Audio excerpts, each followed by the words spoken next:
اللہ اکبر اللہ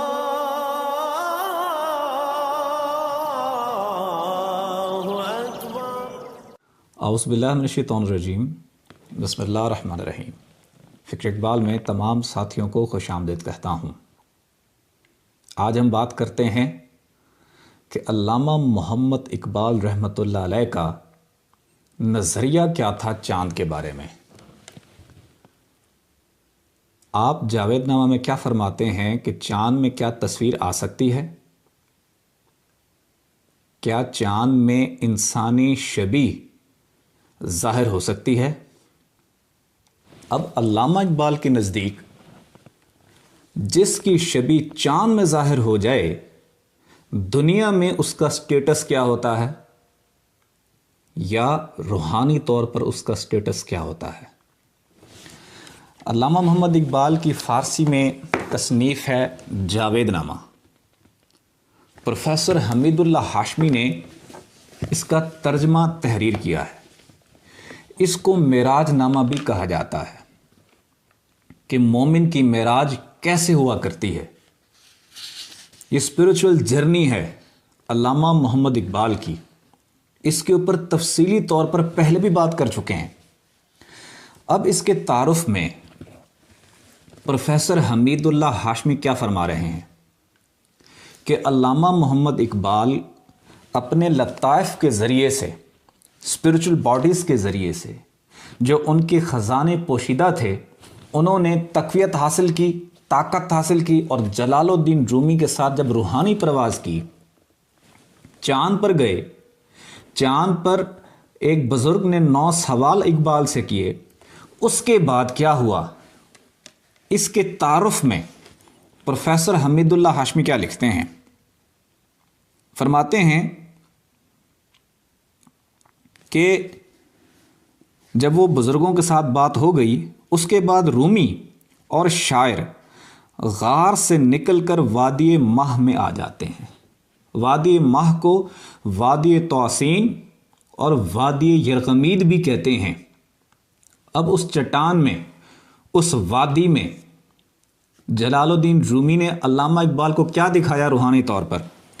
فرماتے ہیں چاند کے اوپر جہاں انہیں ایک عظیم چٹان پر 4 تصویر یا 4 نقوش، جس کو ہم شبیہ بھی کہہ سکتے ہیں،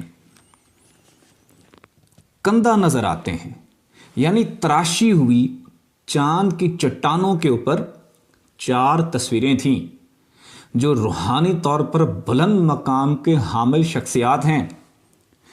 2 کے نام تو میں لوں گا، جس کے بارے میں اقبال نے کہا، ایک تھے آقا دو جہاں محمد مصطفیٰ صلی اللہ علیہ وآلہ وسلم، دوسرے تھے عیسیٰ علیہ السلام۔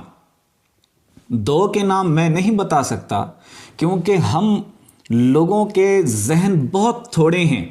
ہم جس کو چاہیں کافر قرار دے دیتے ہیں اور جس کو چاہیں مسلم قرار دے دیتے ہیں۔ جو ہمارے خیالات اور نظریات سے کوئی اختلاف رکھے تو ہم فوراً اس کو فتویٰ دے کے کافر بھی قرار دے دیتے ہیں۔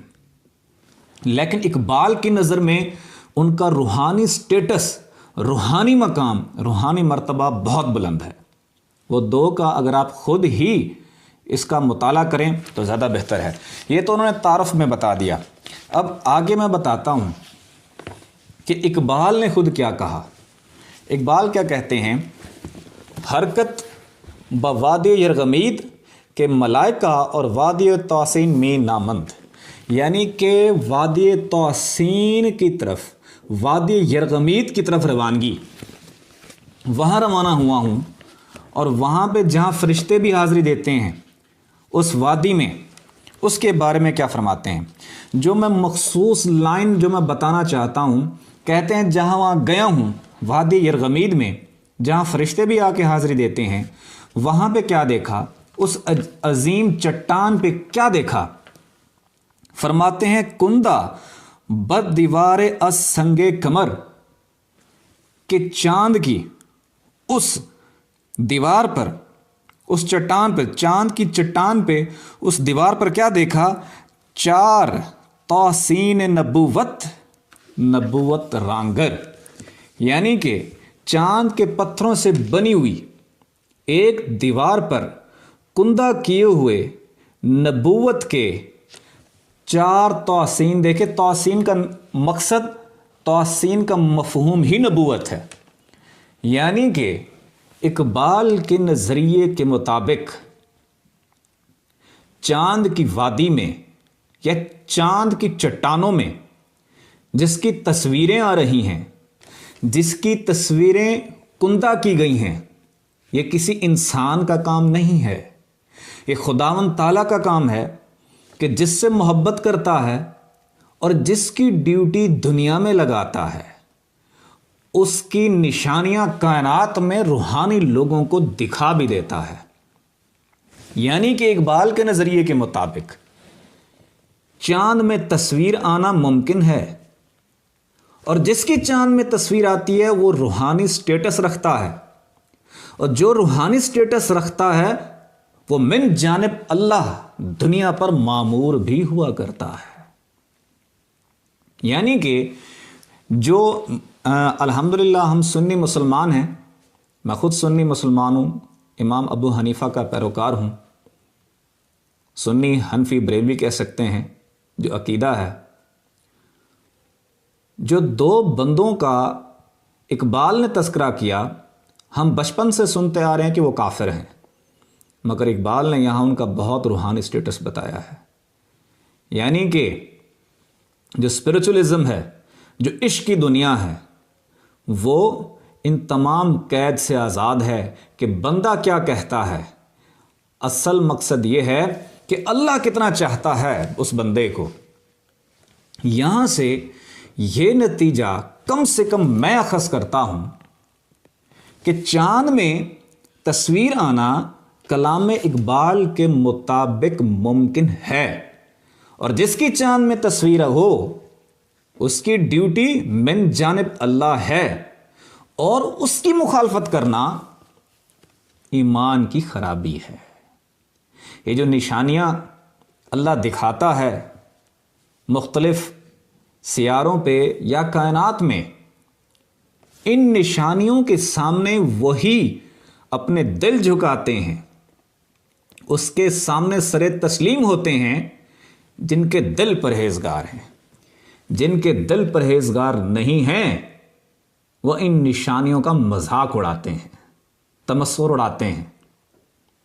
آپ کا اور میرا دل ان نشانیوں کی طرف کس طرح جھکے گا جو اللہ دکھائے کائنات میں،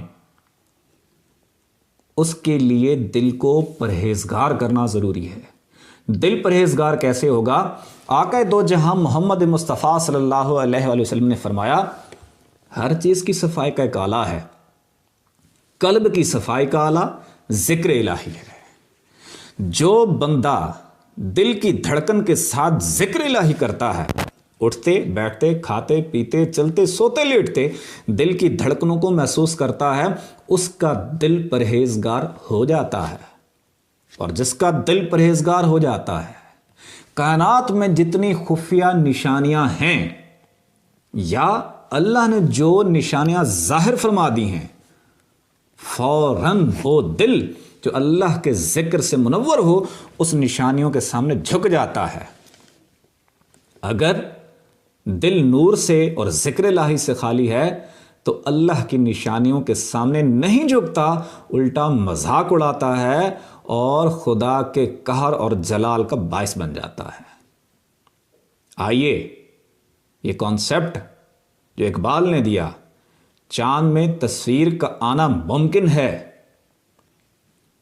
کم سے کم اگر اس ذات ان ہستیوں کی ہم حمایت نہیں کر سکتے جن کی چاند میں تصاویر ہیں تو مخالفت بھی نہیں کرنی چاہیے.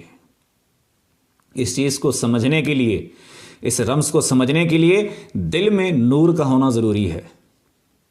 آنکھیں بند کریں تاکہ اس رمز کو سمجھیں، دل میں خدا کو بسائیں تاکہ خدا کے رازوں سے بھی آشنا ہو سکیں، اور ہر وقت ہر لمحہ ہر گھڑی دل ہی دل میں خدا کے ذکر کو جاری رکھیں.